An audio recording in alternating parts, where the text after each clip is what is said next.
VON 단독 비엔나 현지 인터뷰. UN CTBTO 핵 전문가. 핵 목록 있어야 비핵화 의지 확인. 유엔에서 북한 핵실험과 비핵화 관련 핵심 실무를 담당하는 기구는 포괄적 핵실험 금지 조약 CTBT 이행기구 CTBTO입니다. 진인파를 이용해 각국의 핵실험 여부를 탐지해온 것으로 잘 알려져 있고, 핵 확산 방지 조약 NPT 이행과 검증을 위한 국제 원자력 기구와 함께 북한 비핵화 과정을 구체적으로 감시하는 전문 기구라고 할 수 있습니다. 마이크 폼페이오 미국 국무장관은 지난달 있었던 남북 정상회담 결과에 대해 우리는 스티븐 비건 대북정책 특별대표와 오스트리아 빈에서 가능한 빨리 만날 것을 북한의 대표자들에게 요청했다고 밝혀 비핵화의 핵심 무대로 오스트리아 비엔나가 부상되고 있습니다.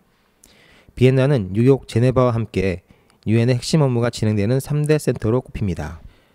강경화 외교부 장관이 워싱턴 포스트와의 인터뷰에서 처음부터 핵 목록을 요구하면 이후 검증을 둘러싼 논쟁에서 협상을 교착 상태에 빠지게 할 위험이 있다고 북한이 취할 비핵화 행보의 앞쪽에 핵 리스트 신고를 놓는 게 부적절하다고 말해 논란이 일고 있습니다.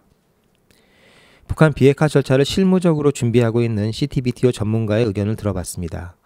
CTBTO는 IAEA와 함께 비엔나 시내를 약간 벗어나 도나우강 반대편에 위치한 UN 센터 안에 설치되어 있습니다. 인터뷰를 진행한 CTBTO 전문가는 익명을 요구한 핵물질 관련 과학자로 정치적으로는 중립 입장에서 최대한 전문적 견해를 피력했습니다. 다음은 전문가와의 인터뷰 내용입니다.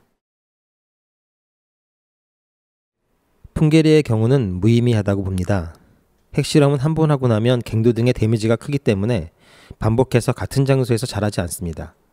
미국에서도 풍계리 폐쇄를 평가를 잘 안 하는 이유는 직접 핵이나 원자력 관련 전문가를 초청하지도 않고 진행됐기 때문입니다.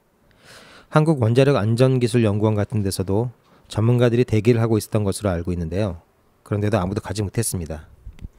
지금까지 전문가 입장에서 북한의 비핵화 행보와 관련해서 의미 있는 것은 없었다고 봅니다. 인벤토리라고 하는 것이 있습니다.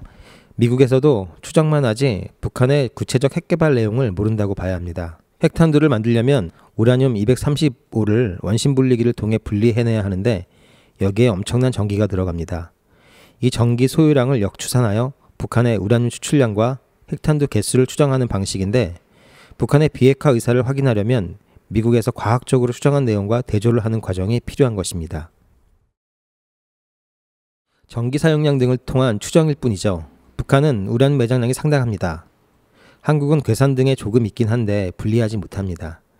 천연 우라늄의 경우 핵분열에 사용되는 동위원소 235가 0.7%뿐이어서 이것을 분리해내는 것이 매우 어렵습니다. 원심 분리기를 통해 천연 우라늄에서 상당한 핵물질을 보유하게 된 것으로 추정하는 것입니다. 한국에서는 핵물질 추출을 위한 원심 분리기는 사용할 수 없습니다. 원심 분리기 없이 레이저를 통해 농축하는 기술이 러시아에서 개발되어서 러시아 과학자들과 협업하려는 시도를 한 적이 있었습니다. 이런 시도조차 IAEA 사찰을 걸려서 좌절된 적이 있었죠. 그러나 북한은 원심 분리기를 사용하고 있는 것으로 보입니다. 북한 영변은 플루토늄 추출 방식이었는데 지금 북한에서는 우라늄을 농축하고 있을 것으로 추정하고 있을 뿐입니다.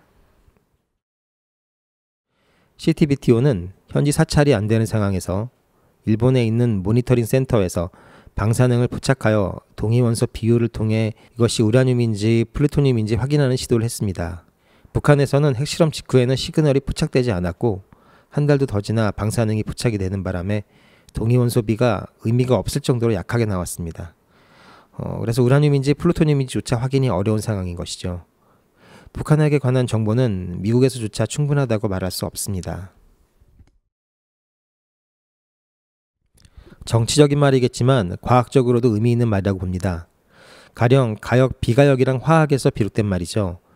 북한이 이라크와 리비아에서 했던 것과 같은 방식으로 인벤토리를 내놓을 가능성이 커 보이지는 않습니다.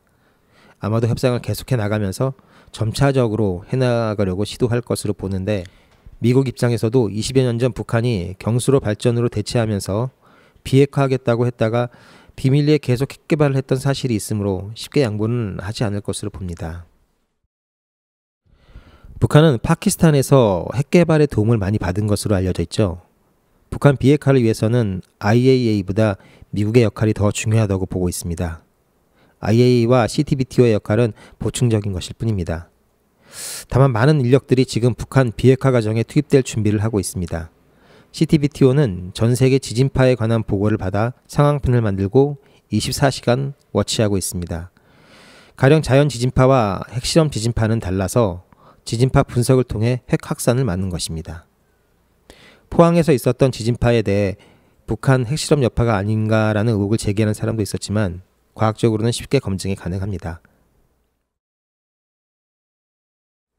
탈원전은 말이 안 됩니다. 원자력과 태양광 등의 신재생 에너지는 대체 불가능할 뿐 아니라 게임이 되지 않습니다. 엄청난 전기를 쓰는 중공업 산업 부문의 입장에서 말이 안 되죠.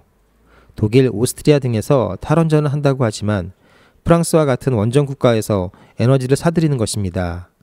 프랑스가 있으니 결국 EU 차원에서 보면 탈원전은 없는 것이고 그나마도 오스트리아 같은 부유한 국가에서도 에너지 구입 비용을 엄청나게 쓰고 있죠.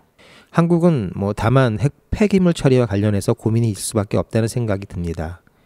고준위 핵 폐기물 처리와 관련해서 인구 밀도가 높은 한국의 경우 해결책을 연구해야 하고 또 하고 있는 것으로 알고 있습니다. 한국 정부가 당분간 더 급진적인 탈원전 정책을 밀어붙일 것으로 보이는데 무척 걱정스럽습니다. 과학자로서 정치적 상황은 잘 모른다고 말할 수 있습니다. 다만 북한 비핵화 관련 CTBTO에서도 도상훈련을 하고 있습니다. 국제사회의 대북 제재가 효과를 내고 있다고 보여집니다. 중국에 대한 미국의 무역 압박도 북한의 비핵화에 큰 도움이 된다고 생각합니다. 이런 과정을 통해서 긍정적인 변화가 일어날 것으로 봅니다.